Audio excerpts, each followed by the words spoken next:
Ողջույն։ Մինչ ես կպատմեմ ձեզ ինչ է Իրանից ներկայացնում նիհարելու ծրագիրը, դու բաժանորդագրվի, որ ինձ չկորցնես, եւ ես քեզ կհրավիրեմ անհատական խորհրդատվության, դա լինելու է միայն հեռախոսազանգի միջոցով, պլյուս դնել չկա, որտեղ դուք պլյուսը դնում եք եւ չեք նայում հետագայում ինչա կատարվում այնտեղ, ովքեր իրականում լուրջ ուզում են նիհարել, իրանք կզանգեն, կամ հեռախոսահամարը թողեք, ես կզանգեմ։ Սկսենք նրանից, որ նիհարելը ունի իր մեջ 4 գործողություն, որին մենք պետքա տիրապետենք։ Երբ որ այս 4 գործողություններին մենք տիրապետում ենք, օրգանիզմը սկսում է մեր համար ճիշտ աշխատել։ Սկսենք նրանից, որ դա բաղկացած է 4 գործողություններից, եւ դա քնելու ռեժիմն է, ուտելու ռեժիմն է, ջուր խմելու ռեժիմն է եւ ֆիզիկական ակտիվությունն է։ Ասեմ, որ ֆիզիկական ակտիվությունը ընդամենը 20% է, մնացած 80%-ը կազմում է մեր ուտելու ռեժիմը, եւ այդ երկուսը եթե մենք գումարում ենք իրար, ունենում ենք 100%-անոց արդյունք։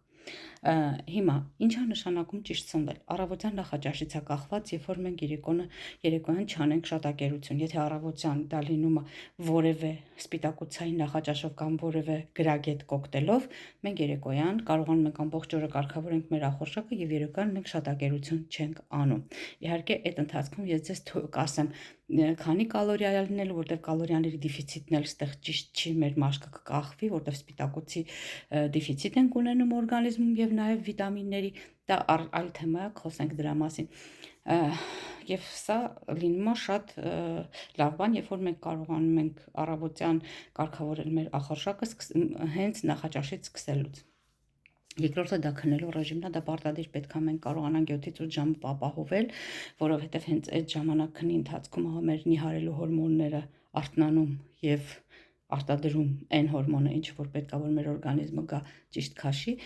Սպորտային, ասեցի, սպորտը դա ֆիզիկական ակտիվությունը դա 20% է, բայց պարտադիր է, որտեղ այդ 20%-ը մենք ունենալու ենք, որպեսզի մեր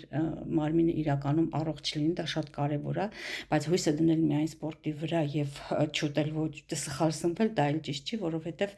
այստեղ արդեն մենք կունենանք լուրջ խնդիր։ Իսկ ինչ վերաբերում է ջուր խմելու ռեժիմին, հարգելի ջուր չխմողներ, դա շատ հեշտ է, բայց մենք միանգամից երբեք չենք կարող խմենք, դա ավելացնում ենք քիչ-քիչ, սկզբից մի բաժակ, հետո բաժակուկես եւ այդպես շարունակ, բայց դրան խմելու ձև էլ կա, ես դրա հետ էլ ձեզ կծանոթացնեմ։ Այնպես որ ես իմ հեռախոսի համարը կթողեմ, զանգում եք եւ մասնակցում եք անվճար խորհրդատվության։ Դրանից հետո արդեն բարձ կլինի ով որ կողմ կգնա։ Ես սպասում եմ քեզ, սա հենց քեզ է վերաբերվում։ Նամանավանդ 100+ քաշ ունեցողներին։ Համեցեք նիհարելու եք ամեն օր։